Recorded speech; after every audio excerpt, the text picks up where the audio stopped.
Okay, good morning, everyone. Thank you very much for coming to the first session of the day. My name is David Hannaby. This is Charlie Walker. We both work for SICK, and yeah, thanks for coming to listen to us. Can you optimise what you can't see?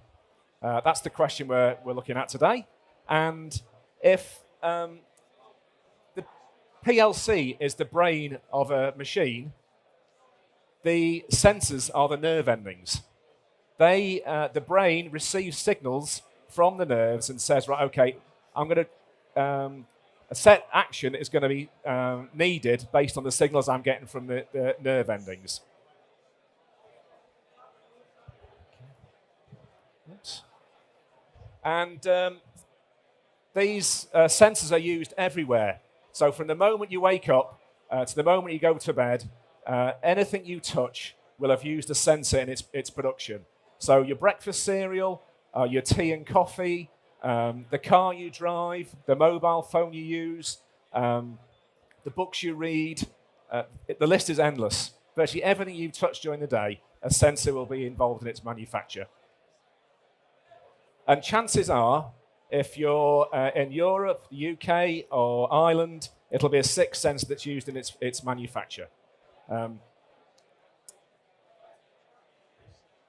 And SICK have been involved in design of sensors for a long time.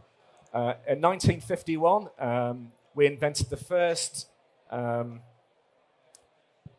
sensor for detecting marks on packaging. So for printing, for cutting, splicing, and it was that SICK who invented the first sensor for that application, and it was the same year that SICK invented the first light curtain for detecting people and protecting people against hazards on a machine. And for the last 75 years, SICK have been at the forefront of technology and sensing. Vision systems, photoelectrics, inductive sensors, LiDAR, all sorts of sensing applications. And SICK sensors are the nerve endings for the machines that you guys make. So these are the new versions of the products that you've got there. So this is the latest versions of a contrast sensor, the latest versions of a safety light curtain.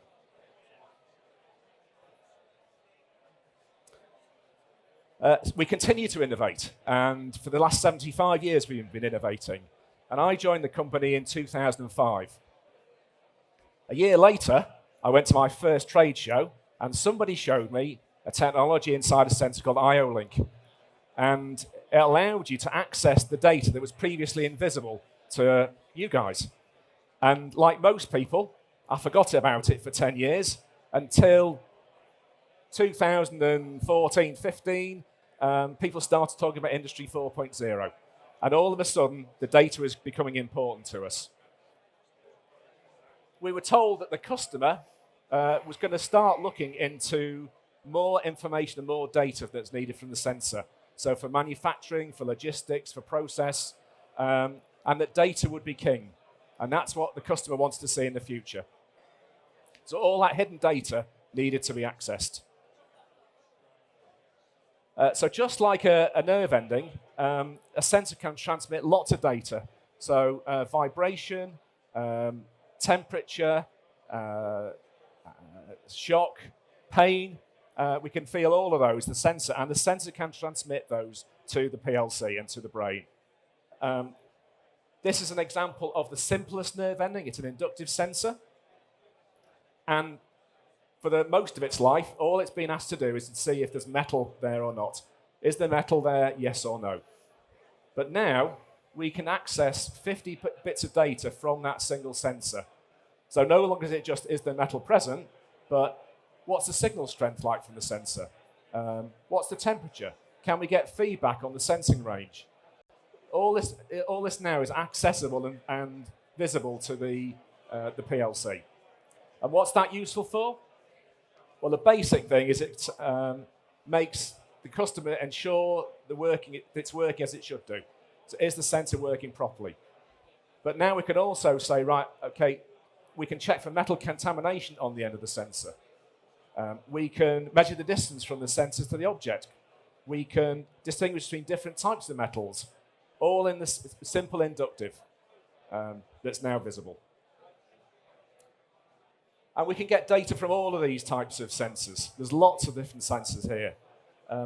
Just a few examples. The encoder is not just, you don't just get speed and position out of it. You get lots of diagnostic data that tells you how the sensor is running and also how the application is performing. The color sensor doesn't just give you a switching output on has it seen the right color, it gives you the values of the color it's detected. So you can actually do some quality control. You can check the print process. It also gives you the height level from the product to the sensor. So that gives you some automatic quality control applications. A simple cylinder sensor, very tall, minute, gives you shock, vibration, and temperature, which is great for gripper applications in robotics. Great use for that type of sensor. And SICK, we're always inventing, we're always innovating, and in the recent years, we've been producing lots of software tools around this. So we've got packages for visualization, diagnostics packages, and that brings us back to the original question, can you optimize what you can't see? Well, it turns out you can actually see it. And Charlie Walker is going to give us some more information about it. Charlie is our digital sales consultant. He has the second best job in SICK after myself. And yeah, Charlie, how do you show the data from my nerve endings? Thank you, David. So in answer to your question, yes, you can optimize what you can't see. And hopefully I'll be able to show you in a bit more detail how we would propose to do that. So, a quote here from Tim Cook, CEO of Apple. It will happen in a big way, and we will wonder when it does how we ever lived without it. And he's referring to augmented reality, which we are able to use to deliver Industry 4.0 in your pocket. So, just to make sure everybody's on the same page, we'll talk quickly about virtual reality versus augmented reality. A quick recap. So virtual reality, as you may recall from that wonderful movie, The Lawnmower Man, by now we should all be living in a virtual world, and yet here we are. Virtual reality relies heavily on a fully simulated world, a fully immersed world. It would require a full headset with a fully immersible situation where you would not still be able to see the real world, and it's completely engaging in that methodology. Augmented reality, on the other hand, is more of a mixed reality. So you're able to see the real world and also the augmented world that we lay upon that. It allows us to put virtual objects into our real environment, anything from furniture all the way to sensor data. And it does require the use of some sort of smartphone or visual aid that you can project those images onto the same thing you're seeing with your eyes. An example would be your Apple phone, such as this one, which you'll see shortly. So, with our augmented reality solution, who can we help? Who are the kinds of people we're looking to help with this solution? We've got production employees, the people at the coalface on the shop floor, people who are commissioning machinery, service technicians who have to make commissioning or fix problems, engineering teams and maintenance teams who get called out to fix more severe problems and want to make improvements and see if things are going to work in advance. And of course, machine builders and OEMs, the people who actually put these equipment together. So, SICK, augmented reality assistant, or more briefly, SARA. So with SARA, let's have a little bit more of an in-depth look at the kind of things we can do to help the different use cases. So, a production employee, when they've got an issue or they want to know what's going on with their machine, ordinarily, you would do that via a HMI. But you don't always have a HMI exactly where you need it. But pretty much to every man and woman and child, you've always got your phone in your pocket. So with the SICK augmented reality assistant, we can project data, whether that be machine data or text documents, service documents. We can bring those into the augmented reality space and visualize those at exactly the same time as we're trying to make changes to the machine in real time. We can also easily navigate to the problems. Sarah can help us to do that. And we were also able to get remote support mapped into that augmented area. Engineering and maintenance teams. A lot of the time you want to see if something's going to work before you spend a lot of time and effort on it, or you want to be able to visualize a solution. With augmented reality, we're able to do that and help you to plan for the future without needing to actually do the work first, which is very useful. And machine builders. When you're building a machine or when you're trying to train customers or new employees, it would be extremely useful to be able to see what you're training them on at the same time as they're actually putting the machine together or making commissioning changes. That allows for faster build times and higher quality, and you can also offer remote online support to your end users via the type of application that we're talking about today. So, the customer needs. With Sarah, we make it bespoke to any use case, so it will always be suitable for your use case, and we can take data into the application from any data source.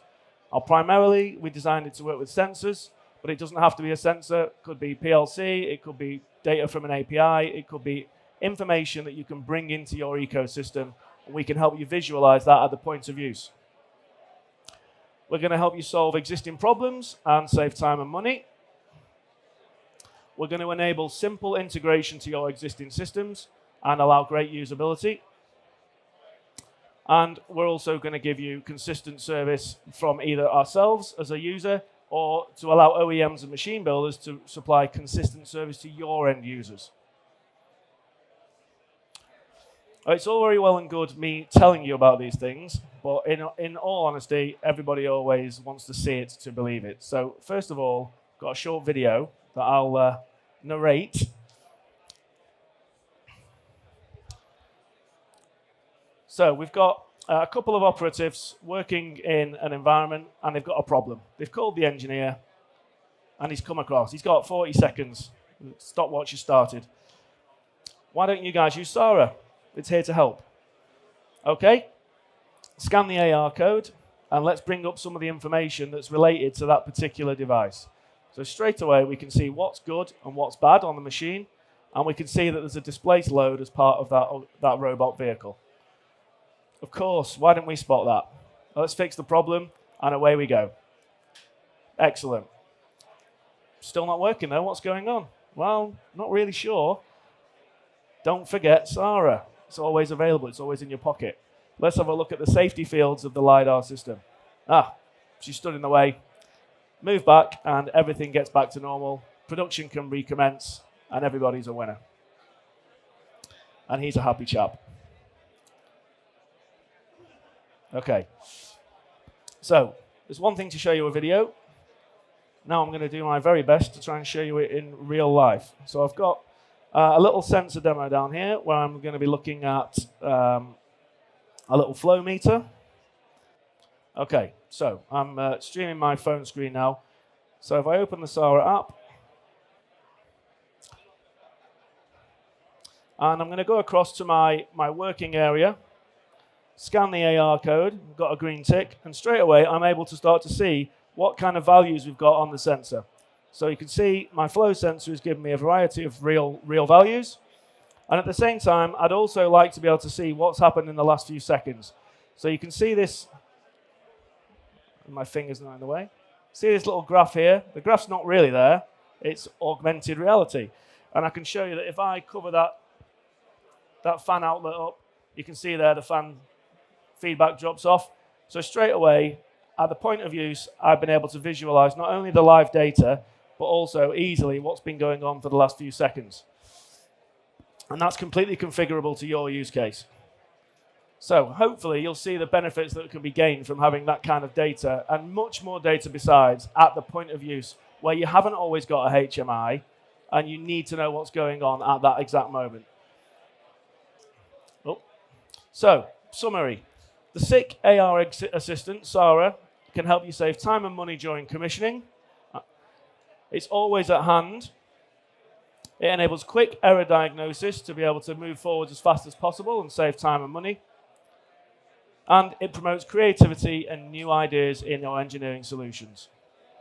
Basically, it's Industry 4.0 in your pocket.